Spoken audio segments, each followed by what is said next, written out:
Welcome, ladies and gentlemen. The topic for today is language and regional variation. That is an important topic. And in first place, we have the standard language. According to a popular saying amongst linguists, a standard language is a dialect with an army. It is rarely the case that brutal force has been used to impose a standard language. Although linguistic issues can arouse passion and occasionally violence. More often, however, the imposition of standard language happens through more subtle means. Economic circumstances seem to play a very important role in this, okay? But what is the difference between standard and non-standard language? Well, the difference is standard refers to common words, non-standard refers to slang, jargon, dialectal words, obsolete words, and idiomatic expressions. Here we have some examples that you can see. Standard and non-standard. You can see ain't, not, is not, has not, you have ain't, okay? We have some examples, okay? Well, let's continue. Um, Another is accent and dialects. Okay, a dialect is a variant of the language with noticeable difference in grammar, vocabulary, or pronunciation. That is important of a dialect, okay? And an accent in a specific matter of pronunciation. So, accent is a subordinate part of the dialect, okay? Remember, dialect grammar, accent pronunciation. That is the difference, the principal difference. And we have examples. Someone from the United States may say, would you like some tea? But in UK, maybe someone says, fancy a cuppa? They're both speaking English, but both understand the expression, but it's different the writing, okay? And we have dialectology. The dialectology is the study of the dialect, okay? Each dialect is simply different and none of them is better than any other, okay? Some varieties do become more prestigious. The variety that develops as the standard language has usually been one socially prestigious dialect originally connected with a political or cultural center, okay? And regional dialects.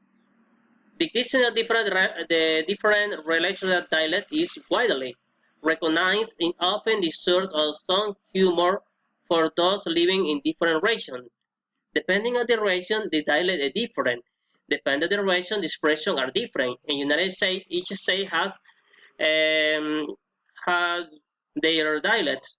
Here in El Salvador, too, each department has their dialects. Well, and we have Isoglosses and dialect boundaries. Isoglosses is a line that represents a boundary between areas with regard to that one particular linguistic area, okay? That is the principle of this.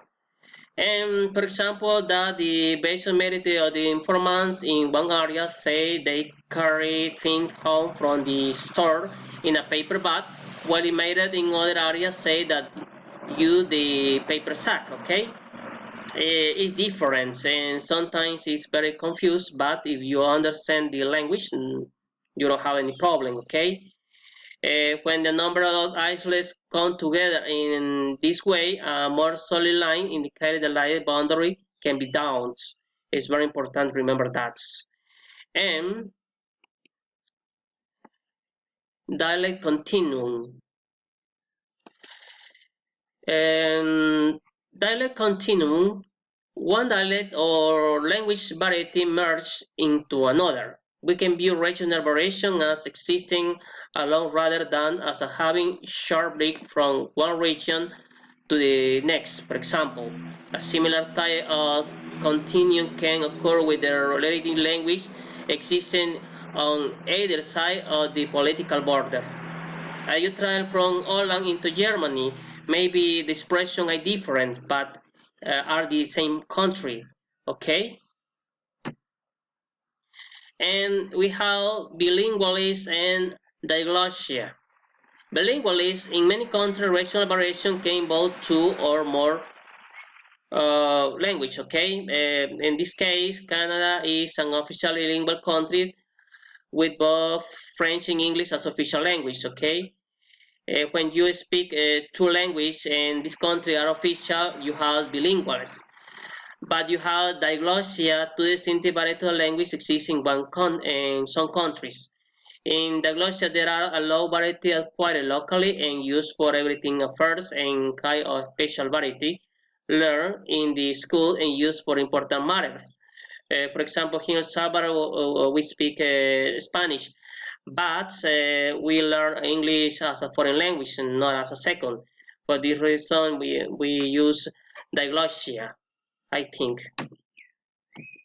Okay, and language planning. Government, legal, and education organizations in many countries have to plan which variety or varieties of the language spoken in the country are be used for official business.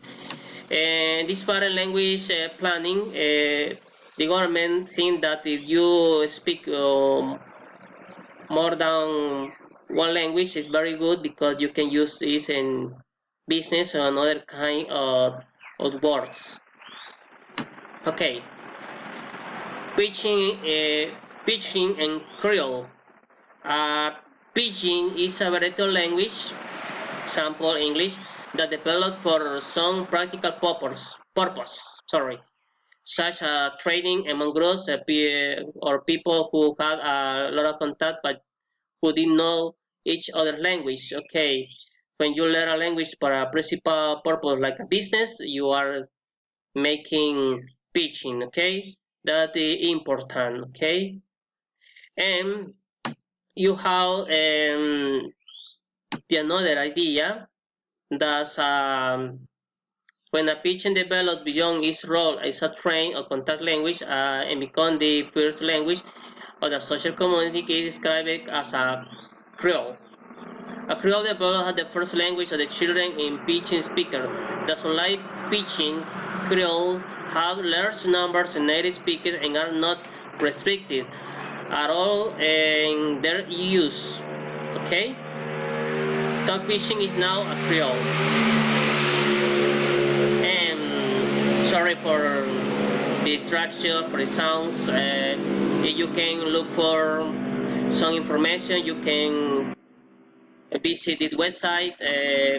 I you can encounter very important information and sorry for the distraction or for the noise, but I live near on the street. Thank you. That is all from me. Take care. I see you in next class.